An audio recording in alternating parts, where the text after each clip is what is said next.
Welcome to Assamese জ্ঞান YouTube channel. আজি আকৌ এটি গুৰুত্বপূৰ্ণ ভিডিঅ' লৈ আপোনালোকৰ মাজলৈ আহিলোঁ। আজিৰ ভিডিঅ'টিত কিছু গুৰুত্বপূৰ্ণ কথা আপোনালোকৰ লগত শ্বেয়াৰ কৰিম।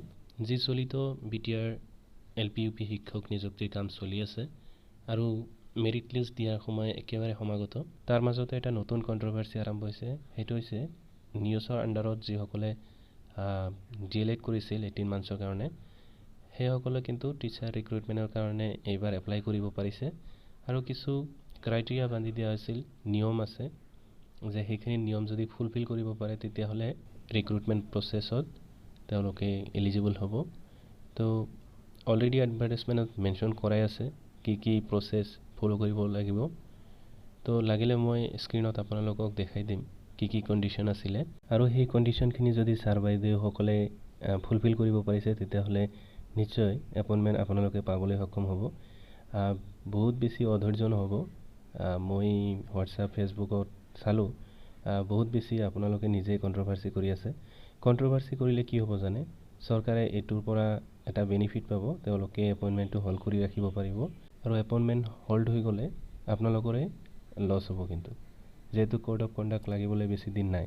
তো হোল্ড হৈ গ'লে পিছৰ চৰকাৰে আহি এপইণ্টমেণ্টখিনি কিদৰে দিয়ে সেইটোহে লক্ষণীয় হ'ব। তো আপোনালোকে অলপ ধৈৰ্য সহকাৰে 2-এদিন বাট চাওক। মেৰিট লিষ্ট ওলালেহে আপোনালোকে গম পাব কাক বঞ্চিত কৰা হৈছে বা কাক দিয়া হৈছে।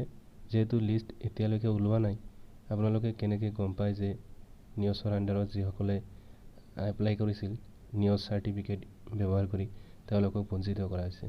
কিছুমান ফেক অডিঅ' কল বা ফেক অডিঅ' আপোনালোকে শুনি আপোনালোকে মটিভেট হৈছে যে এনেকুৱা বঞ্চিত কৰা হৈছে।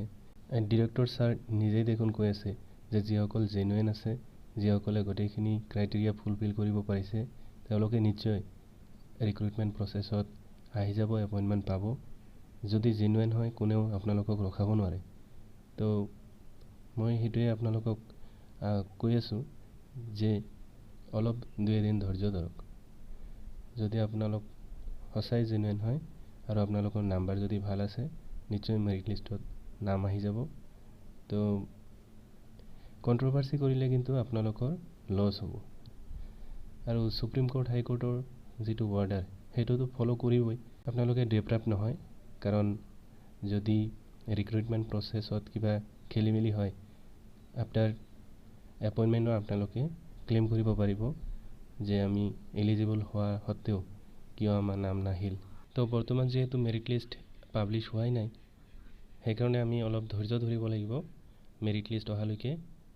আৰু কণ্ট্ৰভাৰ্চিয়েল যিবিলাক কথা বতৰা ফেচবুক হওক হোৱাটছআপ হওক, আপোনালোকে অলপ বিৰত থাকক, কাৰণ গভৰ্ণমেণ্টে বিচাৰে যে আপোনালোকে কণ্ট্ৰভাৰ্চি কৰক আৰু এপইণ্টমেণ্টখিনি হোল্ড হৈ যাওক। তো কেছটো কৰিলে আমাৰহে লছ হ'ব বা কণ্ট্ৰভাৰ্চি কৰিলে আমাৰহে লছ হ'ব, চৰকাৰৰ একো নাযায়। তেওঁলোকে এপইণ্টমেণ্ট নিদিলে একো প্ৰব্লেম নহয়, তেওঁলোকৰ এটা বাহানা বিচাৰি পাব যে এনেকুৱা দুটা পক্ষৰ মাজত কণ্ট্ৰভাৰ্চি হৈছিল, যাৰ কাৰণে আমি এপইণ্টমেণ্ট হোল্ড কৰিব লগা হৈছে। তো আজিৰ ভিডিঅ'টি ইমানতে সামৰিছোঁ। ভিডিঅ'টি ভাল পালে শ্বেয়াৰ কৰিব, ছাবস্ক্ৰাইব কৰি ৰাখিব। ভিডিঅ'টি চোৱাৰ বাবে বহুত বহুত ধন্যবাদ।